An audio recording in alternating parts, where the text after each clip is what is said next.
로마서 12장 21절 말씀, 제가 가진 성경으로 신약 성경 256페이지에 있습니다.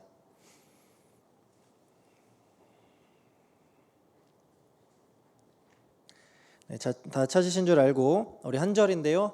우리 이 본문 말씀 두 번 반복해서 읽도록 하겠습니다. 두 번입니다. 시작. 악에게 지지 말고 선으로 악을 이기라. 악에게 지지 말고 선으로 악을 이기라. 아멘. 저는 오늘 본문을 가지고 성도가 이기는 방법이라는 본문의 말씀 제목을 함께 나누고자 합니다. 인터넷을 보면요, 종종 이제 약간 화가 나는 사건들이 올라오곤 합니다. 어떤 식당에 갔는데 어떤 손님이 굉장히 무례하게 갑질을 하는 행동을 보일 때가 있고, 또 어떤 가게에 가서도 내가 소비자인데 어디서 나를 이렇게 대하느냐, 이런 식으로 매우 불합리하게 갑질을 하는 그러한 몰상식한 손님들이 종종 인터넷에 올라오게 됩니다. 그러면 이제 이것에 분노한 대중들이 어떻게 하느냐, 요즘에는 얼굴만 나와도, 아니면 그 식당의 위치만 나와도 그 찾아왔던 사람의 신상 정보를 다 캐냅니다. 그래서 인터넷에 그 사람의 정보를 다 올려서 이렇게 피해를 다시 복수해주는 그러한 경우들이 있는데요. 이러한 복수극이 성공하게 되면 대중들은 다 같이 이제 일치해가지고 승리를 외치며 좋아하게 됩니다.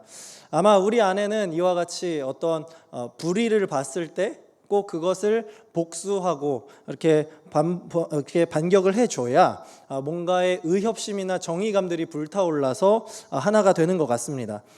저도 이것을 우리 성도님들께 한번 적용해서 한번 질문을 드려보고자 합니다. 만약에 우리가 이러한 일반적인 일상에서의 갑질이 아니라 이 신앙생활 때문에 불의한 일을 당했다라고 한다면 우리는 어떻게 해야 할까요? 우리도 이 세상에 이러한 똑같은 패턴처럼 이 우리에게 불의를 입힌 사람에게 똑같이 갚아주며 복수를 하는 게 옳을까요? 아마도 그거는 왠지 아닐 것 같습니다. 그러면 성도인 우리가 불의를 당했을 때, 이 신앙 때문에 불의를 당했을 때 과연 우리는 어떻게 해야 소위 말하는 승리를 쟁취할 수 있게 될까요? 저는 이 시간에 로마서 12장 말씀을 통해서 이 박해를 당하던 이 초대교회 성도들을 향해서 사도 바울이 어떤 권면을 했는지 한번 살펴보려고 합니다. 이 말씀을 통해서 우리의 신앙을 괴롭히는, 우리의 신앙을 위협하는 이 세상 앞에서 성도인 우리가 이기는 방법이 무엇인지를 이 말씀을 통해 함께 깨닫는 은혜가 있기를 소망합니다. 먼저 이 1세기가 어떤 시대였냐? 바로 로마 제국이 굉장한 전성기를 발했던 시기입니다. 모든 길이 로마로 통한다라는 말이 있을 정도로 이제 모든 로마가 정복한 땅의 모든 곳으로부터 로마의 길이 뚫려 있었고, 그러다 보니 각 나라의 종교와 문화도 이 로마로 자연스럽게 흡수가 되게 됩니다. 그래서 이제 로마 안에서는 온갖 문화와 혼합 종교들이 섞이면서 다양한 또 악한 문화들을 파생했는데요. 로마는 이제 신들, 이런 가짜 신들, 이방 신들로 가득 차게 됐고, 이제 이 로마에 살아가는 사람들은 그래, 니네 신도 신이고 저기 있는 신도 신이고 다 살아있는 신이야, 이렇게 생각했습니다. 자연스럽게 그 종교들에서 파생한 음란한 성문화가 로마 도시를 타락으로 물들였습니다. 그리고 그 정점에는 과연 누가 있었느냐? 바로 로마 황제가 있었습니다. 로마는 이제 정복한 국가들의 문화와 종교를 인정해 주면서도 대신 너희가 로마 황제를 숭배해야 된다라는 이러한 전략을 적극적으로 시행했는데요. 그러다 보니까 많은 사람들이 로마의 황제를 숭배하면서 자기 종교를 다시 획득하는 그런 방법을 택했죠. 그러나 이런 환경에서도 황제 숭배를 거부하고 또 다른 신들을 거부하면서 오직 참 하나님, 참 신만 믿는 이 기독교는 로마 사회의 표적이 될 수밖에 없었습니다. 로마가 지배하는 세상에서 로마의 통치와 로마의 문화와 로마의 모든 역사들을 부정하는 이 이단화가 되어서 사회적으로 낙인이 찍힐 수밖에 없었다는 것이죠. 모든 종교가 존중받는 세상에서 왜 기독교 니들만 옳다고 하느냐? 다른 종교, 다른 문화를 왜 거부하느냐? 왜 너희는 말을 듣지 않는 거냐? 왜 불쾌하게 다른 종교를 거부하고 있느냐? 우리가 너희를 인정했으니 너희도 우리를 인정하는 것이 맞지 않느냐. 이러한 이 모습들이 이 사회에 만연했다라는 거죠. 그러면서 그 부작용으로 이제 기독교에 대한 탄압과 핍박이 시작되는 겁니다. 경제적인 억압이 시작됐고요. 정치적인 핍박이 시작됐습니다. 이러한 핍박이 1년, 2년, 5년, 10년 이렇게 계속되다 보니까 기독교인을 이제 하대하는 것이 당연한 사회 문화가 되었던 겁니다. 그래서 이제 몇 년 뒤에 네로 황제가 등극하고 또 시간이 흘러서 이 로마의 대화제가 났을 때도 저거 기독교인이 한 거 아니냐, 이러한 핑계를 대면서 기독교인들에게 모든 잘못을 덮어 씌울 수가 있었던 것이 이러한 배경에서 가능했던 것입니다. 소위 기독교인들은 동네 북이 되었던 거죠. 이러한 시대에 그리스도인으로 살아가는 것이 얼마나 큰 고통이었을까요? 예수를 믿는다라는 이유만으로 세상의 온갖 불합리한 대우를 받고 공격을 받아왔으니 말입니다. 그러다 보니까 결국 이 사회의, 이 로마 사회와 문화에 굴복하고 타협해서 이 교회를 떠나는 그런 사람들도 있었고, 또 이 로마의 타락한 문화를 즐기면서 세상과 타협하는 타락한 성도들도 존재했다라는 거죠.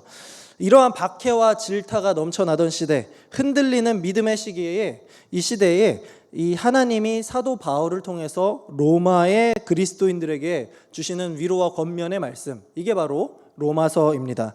이 기독교인들은 지금 아무런 힘이 없습니다. 이런 상황에서 위로와 권면을 준다면 아마 여러분들은 어떤 식의 위로를 줄 것 같습니까? 아마도 이 로마 사회에서는 너희가 눈치를 보면서 이렇게 살아야 해, 이런 식으로 하지 않았겠습니까? 로마에게 빌붙는 방법, 로마와 타협하는 방법들을 소개해 줘야만 할 것 같습니다.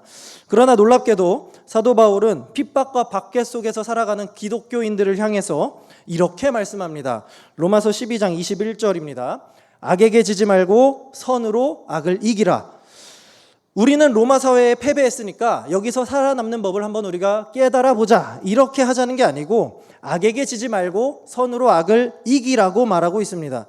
이 말씀을 이해하기 위해서는 먼저 앞선 내용을 이해할 필요가 있습니다. 바울은 이제 로마서 1장부터 11장까지의 내용을 통해 오직 믿음으로 말미암아 구원을 얻는다라는 이신칭의의 교리를 가르쳤습니다. 그래서 이 말씀을 통해 유대인이나 이방인이나 헬라인이나 로마인이나 할 것 없이 오직 예수님을 믿는 사람이라면 차별 없이 누구나 구원을 받을 수 있다라는 이러한 신앙적 교리를 가르쳤습니다. 그리고 이제 로마 사회에서 힘겹게 살아가는 그 그리스도인들을 향해서 그 상황에서도, 이 어려운 상황 속에서도 예수 그리스도에 대한 믿음을 지키고 있는 너희야말로 구원받은 자들이다 라고 이렇게 참된 위로를 주었던 겁니다. 그러면서 이제 이 시대에 그러면 구원받은 성도로서 어떻게 살아가야 하는가, 이것을 권면하는 말씀이 오늘 12장에서부터 시작이 됩니다.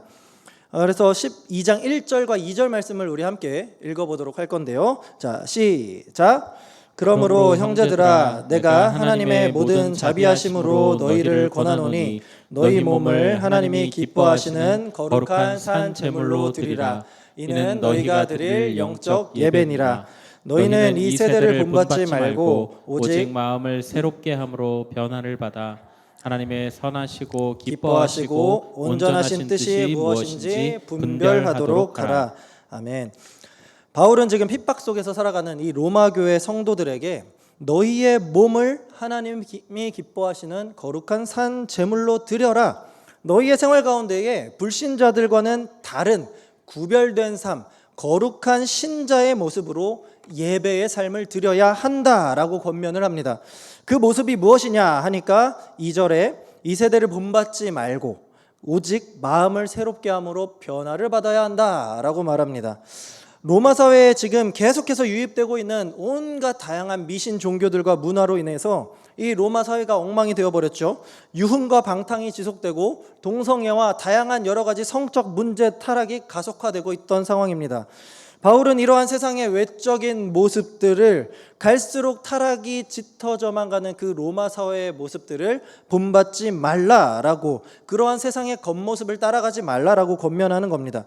그러면서 오직 마음을 새롭게 함, 이 마음을 새롭게 한다라는 말은, 그래서 변화를 받으라는 말은 인간은 어떤 존재입니까? 애초에 하나님의 형상을 닮은 거룩한 존재, 특별한 존재죠. 자, 그런데 우리가 타락을 해서 그 인간 본성의 이 마땅한 모습을 잃어버렸다고요. 그래서 우리는 원래 하나님과 떨어진 타락한 존재가 되었는데 하나님께서 예수 그리스도로 말미암아 다시금 우리를 건지셨죠. 우리가 다시금 하나님의 형상대로 살 수 있는 기회를 얻게 된 겁니다. 그래서 우리는 새 사람이 되었다라고 말을 하는 거죠. 이게 바로 오직 마음을 새롭게 함으로 변화를 받아 새롭게 된다는 바울의 가르침입니다. 그래서 이제 우리는 일반적인 이 예수를 몰랐던 사람처럼 살지 말고 예수 안에 사는 것처럼 거룩한 삶을 살아야 한다라고 말하는 거죠.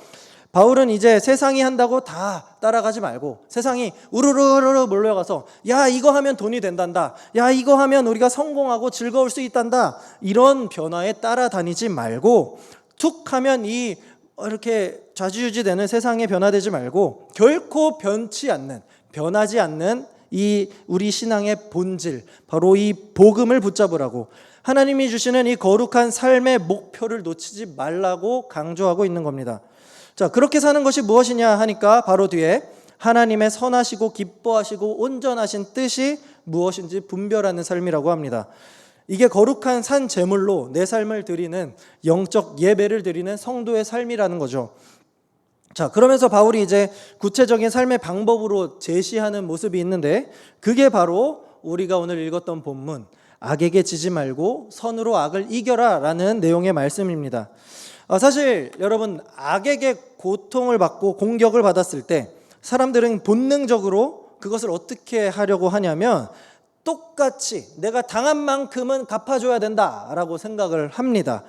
요즘 시대에 어떻게 말합니까? 내가 사회에서 어떠한 불이익을 당했습니다. 그러면 그 내가 당한 만큼 갚아주지 않으면 뭐라고 부르는지 아세요? 두 글자로 호구라고 합니다. 호구. 들어보셨죠? 네, 그렇게 말하는 세상입니다.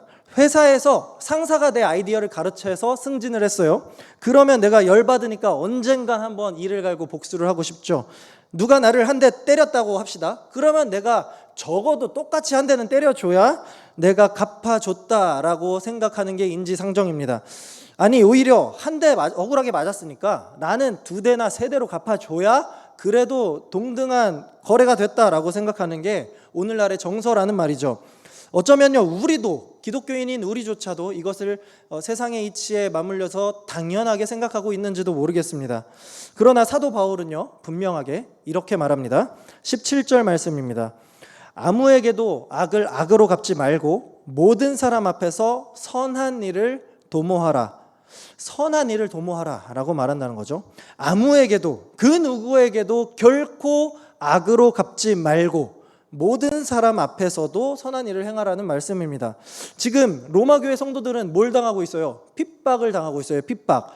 황제에게 절하지 않는다는 이유로 그 이유로 내 가게가 테러를 당하고 있고 나에게 침을 뱉고 있습니다. 이방신들을 거부하고 예수님만을 믿는다는 이유로 사회적으로 또 때로는 물리적으로 공격을 받습니다. 여러분, 이게 남 얘기가 아닙니다. 오늘날의 우리 사회도 마찬가지예요. 우리가 수요기도회 때 이 선교지를 위해서 기도하잖아요. 그 우리가 기도하는 선교지가 그렇게 매년 기독교인이라는 이유로 수백 명씩 희생을 당하고 죽고 있다라는 말입니다. 이게 남 얘기가 아니라 오늘날에도 동일하게 벌어지는 그러한 일이라는 말이에요. 자, 너무 이런 것을 보면 어때요? 억울하고 화가 나죠. 내가 왜 예수님을 믿는다는 이유만으로 이런 핍박을 당해야 하는가? 왜 저 사람은 나를 저렇게 공격을 하는가? 그런데 성경은 그 악을 악으로 갚지 말고 오히려 그 사람에게 선하게 대하라고 가르친다. 참 정말 어려운 내용이죠. 그런데 14절과 15절을 보면요, 더 구체적입니다. 너희를 박해하는 자를 축복하라. 축복하고 저주하지 말라. 즐거워하는 자들과 함께 즐거워하고 우는 자들과 함께 울라. 여러분, 어떻게 이럴 수가 있습니까? 왜 나를 박해하는 자들을 축복해 줘야 되죠? 왜 저주하면 안 됩니까? 왜 나를 공격하는 자가 기쁜 일이 있을 때 내가 그 사람을 위해서 함께 기뻐해 주고, 그 사람이 슬플 때 내가 왜 그 사람을 위해서 슬퍼해 주고 함께 울어야 되느냐 말입니다. 도대체 왜 하나님께서는 나에게, 악을 행한 자에게 악을 행하지 말고 선을 행하라고 이런 어려운 명령을 하시는 거죠? 왜 그래야 하냐라는 물음표가 우리 안에 계속 떠오르게 됩니다. 그런데 놀랍게도 성경은 그것이 하나님께 영광을 돌리는 방법이라고 우리에게 소개해 줍니다. 베드로전서 2장 12절 말씀을 우리 다 함께 읽어보도록 하겠는데요. 네, 함께 읽어보도록 하겠습니다. 시작. 너희가 이방인 중에서 행실을 선하게 가져 너희를 악행한다고 비방하는 자들로 하여금 너희 선한 일을 보고 오시는 날에 하나님께 영광을 돌리게 하려 함이라. 아멘. 자, 우리가 악인들 앞에서도 선을 행해야 하는 이유가 바로 여기에 있는 겁니다. 하나님께서 영광을 받으시는 방법이 바로 이러한 방법이기 때문이에요. 비록 그들이 지금은 우리의 선한 행실조차도 악하게 생각하고 비방하면서 우리를 핍박하고 있지만 결국 마지막 날에는 어떻습니까? 우리를 핍박하던 그들조차도 하나님을 체험하게 됩니다. 예수님을 깨닫게 돼요. 내가 잘못한 거구나. 하나님을 인정할 수밖에 없고 하나님께 영광을 올려드릴 수밖에 없는 놀라운 일이 우리의 마지막 때에 반드시 일어나게 된다는 겁니다. 여러분, 세상을 살아갈 때는요, 우리가 때로는 하나님의 말씀과 내 생각이 이렇게 좀 너무나 다르게 느껴질 때가 있습니다.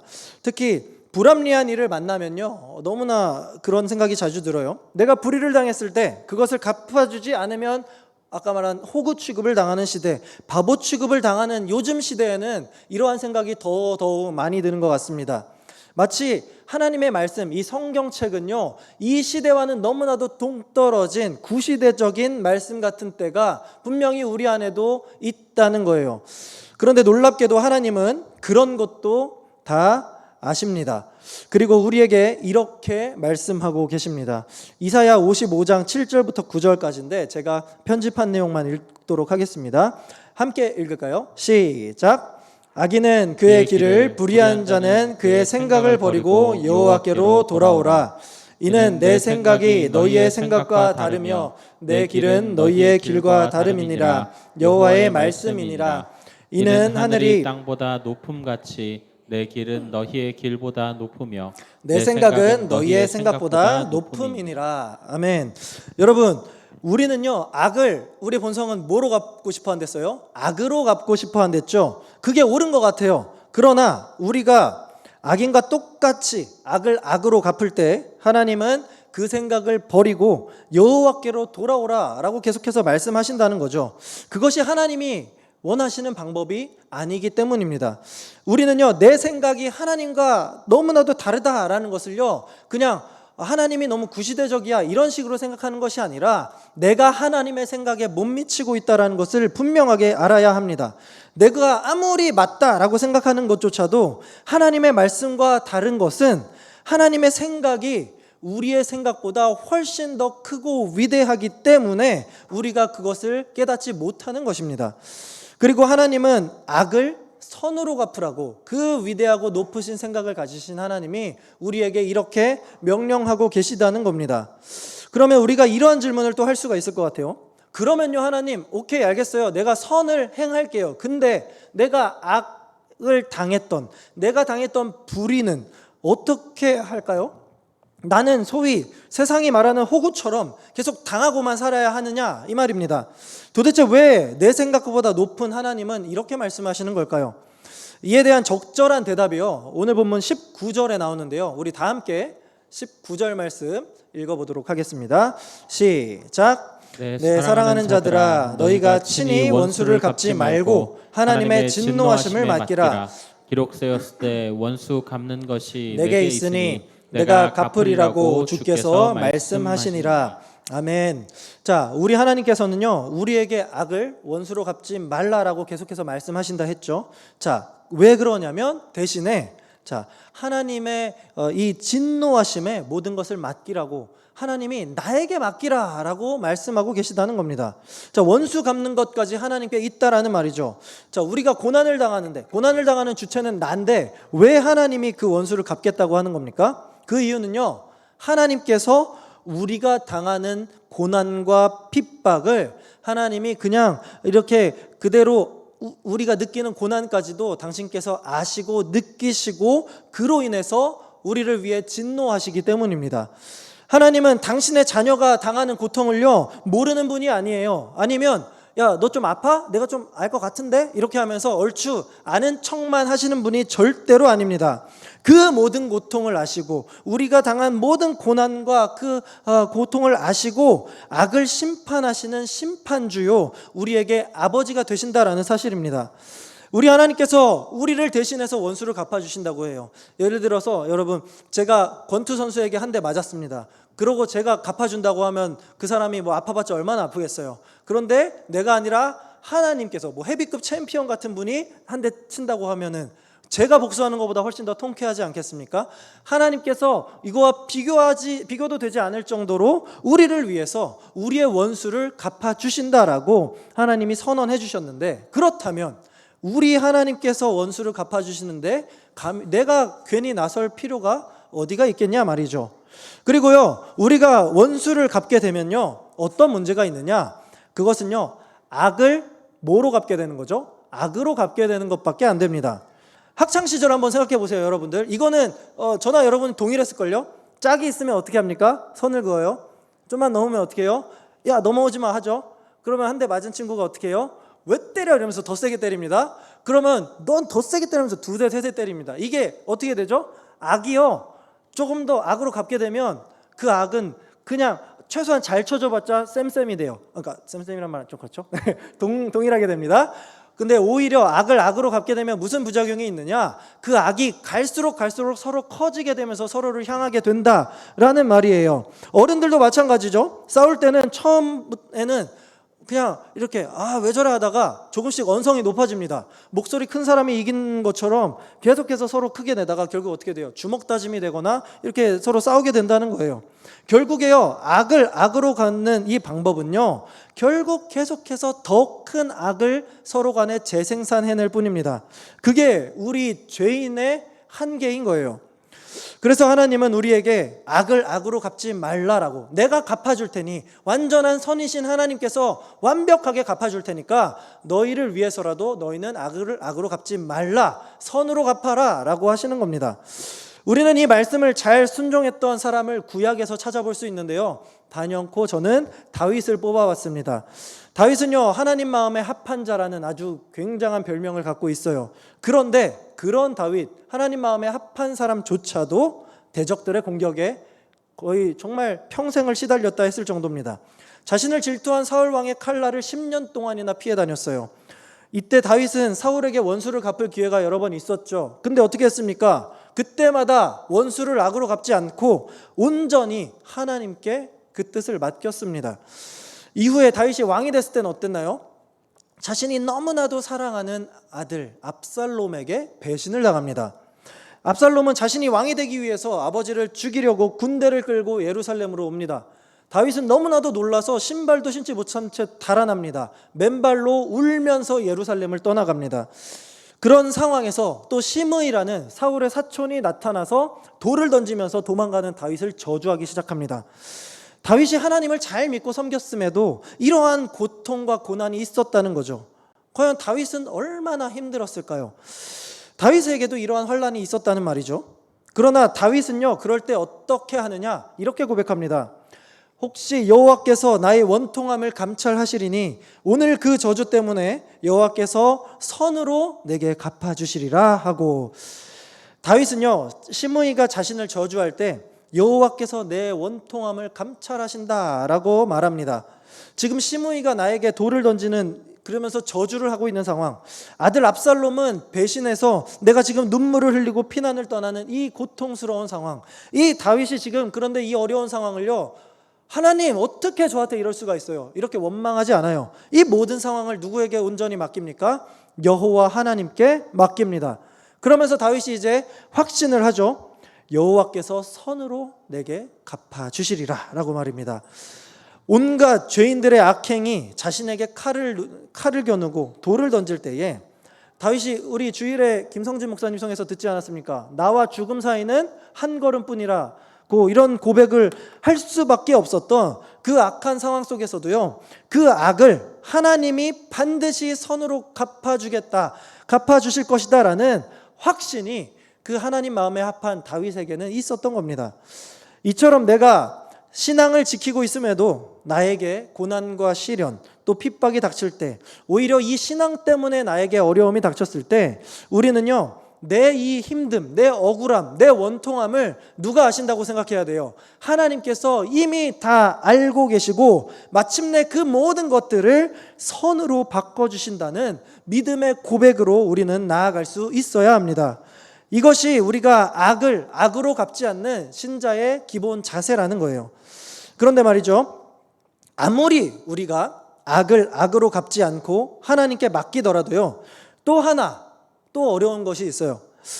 악을 악으로 갚지 않는 것까지는 어떻게든 하겠어요. 내가 복수는 오케이 안 하겠어요. 그런데 우리에게 악을 행한 자, 어떻게 그 원수에게 선을 행할 수 있냐는 말이에요. 악은 안 행할 수 있겠는데 어떻게 그 사람한테 미운 놈 떡 하나 더 준다는 속담이요, 여러분, 실전이 되면 얼마나 어려운 건지 여러분들 잘 아시잖아요. 이게 말이 쉽지 행동으로는 얼마나 나오기가 어려운 행동입니까? 저는요, 그 해답을요, 오늘 본문 9절을 통해서 찾아보려고 합니다. 우리 9절 말씀 함께 읽어보도록 할게요. 시작. 사랑에는 거짓이 없나니 악을 미워하고 선에 속하라. 자, 본문은요, 악을 미워하고 선에 속하는 방법을 뭐로 소개하냐? 바로 사랑이라는 카드를 꺼냅니다. 사랑으로 악을 이기는 선을 행할 수 있다는 말입니다. 사실요, 이 성경에서 쭉 찾아보면 사랑에 대해서는 동일하게 언제나 한결같이 이 말씀을 했다는 걸 우리가 알 수가 있습니다. 쭉 한번 볼게요. 한번 들어보세요. 사랑은 이웃에게 악을 행하지 아니하나니 그러므로 사랑은 율법의 완성이니라. 무엇보다도 뜨겁게 서로 사랑할지니 사랑은 허다한 죄를 덮느니라. 고린도전서 13장입니다. 사랑은 오래 참고 사랑은 온유하며 시기하지 아니하며 악한 것을 생각하지 아니하며 불의를 기뻐하지 아니하며 모든 것을 참으며 모든 것을 믿으며 모든 것을 바라며 모든 것을 견디느니라. 이 모든 말씀이 하나같이 사랑은 결코 악을 행하지 못하게 한다고 우리에게 알려주고 있습니다. 결국 우리가 악을 선으로 대할 수 있는 최고의 무기는 뭐라는 거예요? 사랑이라는 겁니다. 결정적으로 이 모습을 하나님께서 우리에게 보여주시고 우리에게 경험하게 하신 분이 있었는데 그분이 누구였어요? 다 아시죠? 예수님입니다. 요한일서 4장 10절 말씀, 우리 함께 이 말씀 읽어보도록 할게요. 시작. 사랑은 여기 있으니 우리가 하나님을 사랑한 것이 아니요 하나님이 우리를 사랑하사 우리 죄를 속하기 위하여 제가 안 넘겼네요. 화목제물로 그 아들을 보내셨습니다. 아멘. 자, 우리는 우리의 죄로 하나님의 뭐가 됐죠? 원수가 됐습니다. 원수. 그런데 하나님이 우리를 너무나도 사랑하셔서 그 아들인 예수님을 십자가에 달려 죽게 하심으로 하나님이 하나님과 우리 사이 단절됐던, 오히려 원수가 됐던 우리 사이를 다시 회복시켜 주셨습니다. 예수 그리스도가 이 중간에 화목제물이 되신 거예요. 우리는 예수님의 원수들인데 예수님은 그런 우리를 너무나도 사랑해서 자기 목숨을 우리에게 내어놓으셨다라는 거죠. 아까 하나님이 직접 말씀하셨죠. 원수는 하나님께서 갚고 하나님께 있다라는 말이요. 하나님은 우리에게 원수를 갚으실 능력이 있으십니까? 없으십니까? 당연히 있죠. 하나님은요, 모든 능력도 있고 그런 명분까지도 있고 모든 것을 다 하실 수 있는 분이에요. 자, 그런데 원수된 우리에게 원수를 갚지 아니하시고 우리에게 오히려 자기 아들을 주셨단 말이죠. 그리고 우리를 살리셨다라는 말입니다. 우리의 악을 절대 선이자 절대 최고이신 하나님께서, 성자 하나님께서 자기 목숨으로 갚으셨다는 거예요. 악을 선으로 갚으신 대표적인 사건이 바로 이 십자가 대속이라는 말입니다. 그리스도께서 당신의 이 놀라운 사랑으로 악한 우리에게 새 생명을 주시는 완전한 퍼펙트한 선을 이루셨습니다.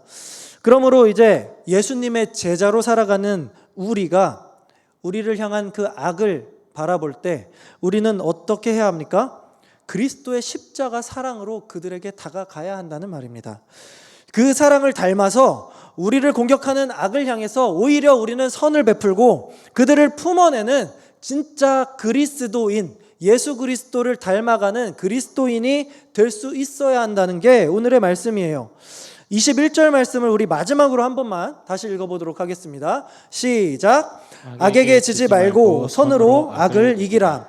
자, 여기서 이기라 라는 단어가요, 단순히 영어로 win을 의미하는 것은 아닙니다. 오히려 여기서 단순히 승리만을 말하는 것이 아니라 그 승리의 의미도 포함시키면서 오히려 이것을 극복하다, 정복하다라는 overcome이라는 이 뜻을 가지고 있어요. 그러니까 나에게 나쁜 일을 향하는 그 악한 자를 무찔러서 승리하라 이렇게 복수하지 말고 오히려 그에게 선한 일을 많이 하고 사랑을 베풀면서 그 선으로 악을 정복해라 라고 말씀하는 것이 오늘 말씀이라는 겁니다.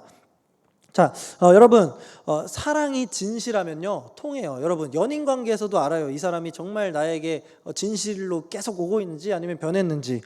그리고 사람들은요 특히 개인의 이 생각과 자유를 지나치다 싶을 정도로요 서로 요즘에 어떻습니까? 서로 사람들을 보면 이 사람의 이 문화도 존중해줘야 돼. 이 사람의 모든 이런 시간과 환경도 우리가 존중해줘야 돼. 이러면서 우리는 서로 피해를 주지 않으려고 해요. 요즘 사람들의 정서가 그렇습니다. 개인주의를 강조하기 때문에 서로에게 피해를 끼치지 않으려고 해요. 그래서 오늘날 사람들이 잘하는 게 뭐냐면요, 거짓 사랑하는 법을 아주 잘 압니다. 다른 사람에게 사랑하는 척, 매우 잘 대하는 척 너무너무 잘해요. 가식이라는 가면을 쓰고 친절하게까지는 대할 수 있다는 거예요. 이거는요 신자든 불신자든 누구나 너무나 잘 할 수 있는 겁니다. 그러나 하나님은 우리가 진정으로 사랑을 베풀고 참선을 행해서 이 세상 악을 진정으로 이기고 정복하고 극복하기를 원하십니다. 이것은요 절대로 아무나 할 수 있는 것이 아닙니다. 예수님이 이 땅에 오시고 늘 겸손하시고 십자가 죽음과 무덤까지 자기를 낮추시고 희생하셨죠. 자, 그렇다면 이제 누구 차례예요? 그분의 제자인 우리 차례예요. 그럼 우리는 어떻게 해야 돼요? 진짜 참된 사랑을 하기 위해선 예수님처럼 낮아지고 희생하고 헌신할 수 있어야 우리가 진짜 우리의 원수들까지도 사랑할 수 있게 된다는 겁니다. 때로는요 우리가 실질적으로 우리의 물리적인 시간과 돈을 들여서까지라도 말입니다. 이 남아공의 최초의 흑인 대통령이었던 사람 누군지 아십니까? 바로 넬슨 만델라라는 사람입니다. 사실 저는 이분에 대한 이런 기억이 거의 없는데요, 이 넬슨 만델라가 대학 시절에 있었던 예화를 제가 잠깐 소개해 드리려고 합니다. 당시 이제 이 남아공에는 백인 우월주의가 17세기부터 이렇게 버젓이 자리 잡아서 흑인들을 차별하는 인종 격리 정책, 이게 아파르트 헤이트라는 이 말로써 철저하게 흑인들을 배척하고 핍박했는데요. 이때 만델라가 대학생일 때 이것을 반대하는 시위를 자기가 주도해서 이렇게 하게 됩니다. 그 벌로 체포가 되어서 종신형을 선고받고 1962년부터 1990년까지 무려 27년을 감옥에서 자신의 모든 젊음을 다 보내게 됩니다. 감옥에 있는 동안 자신의 아들은 교통사고로 죽었고 어머니는 병들어서 죽었지만 만델라가 할 수 있는 것은 아무것도 없었죠. 그런 만델라에게 백인은 어떤 존재입니까? 자신을 차별하고 자신의 인생을 송두리째 박살낸 원수 중에 원수입니다.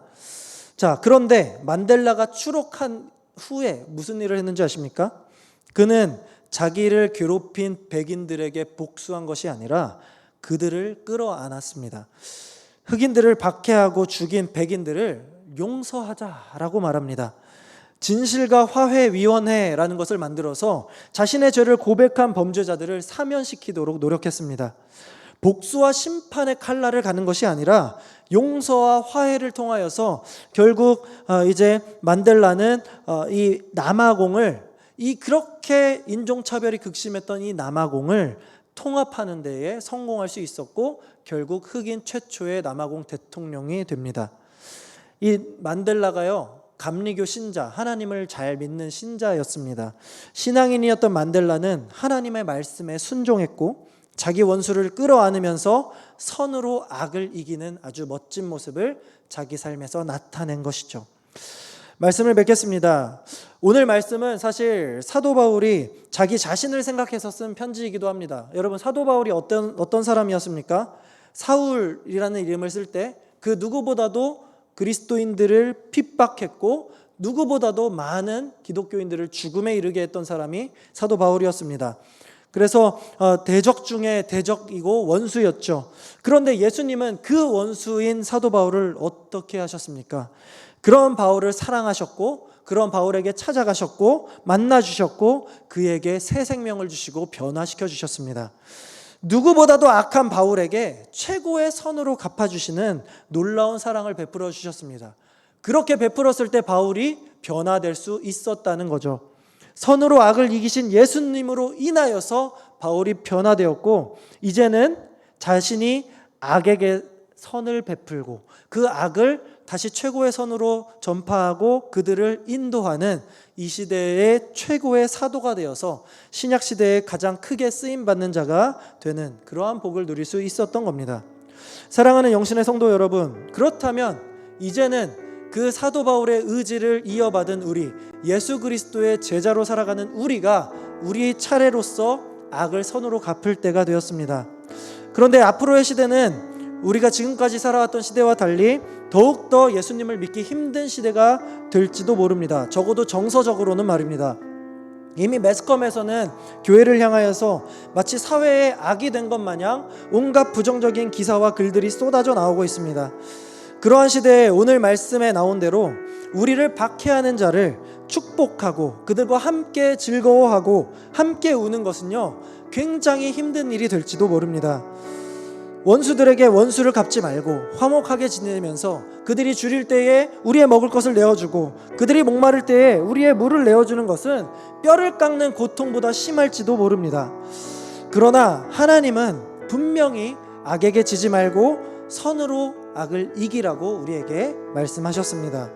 우리가 말씀을 붙잡고 악인들에게도 선을 행할 때 하나님은 반드시 우리를 통해 예수 그리스도를 나타내시고 그 예수 그리스도를 통하여서 선으로 악을 이기는 놀라운 역사를 우리에게 보여주실 것입니다. 오늘 말씀을 꼭 기억하시고 우리의 사랑의 이 선한 행실을 통하여서 악에게 승리한다는 사실을 이 세상에 여러분들의 모습을 통하여서 널리 보여주시는 사랑하는 우리 주님의 제자들 되시기를 우리 예수님의 이름으로 간절히 소망합니다. 아멘.